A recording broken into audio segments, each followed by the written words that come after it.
So guys हमारे पास है जियो का मेन मॉडल, आप देख सकते हैं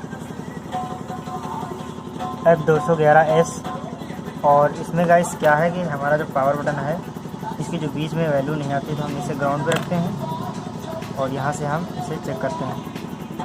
देख सकते हैं जो हमारे बीच में नहीं वैल्यू और इसमें जो है वैल्यू आ रही है। और आपको यहाँ पर सेट करना है इस वाले ऑप्शन पर। देखते हैं इसकी जो वैल्यू है यहाँ नहीं आ रही और यहाँ नहीं यहाँ पर आ रही। तो हम अब यहाँ पर क्या करना है, हमें इसकी जो वैल्यू है इसे सेट करना है। तो इसकी अप्लाई क्या करना है, आपको यहाँ से जो आपका ये पॉइंट दिखाता है ये वाला सबसे साइड वाला आपको यहाँ से रखना है। तो यहाँ पे देख लेना यहाँ से। अब आपको यहाँ से उठा करके जंपर यहाँ पे मार देना है, नहीं तो आप यहीं पर जंपर देख सकते हैं, यहाँ से लगा सकते हैं। तो हम चलिए स्टार्ट से आप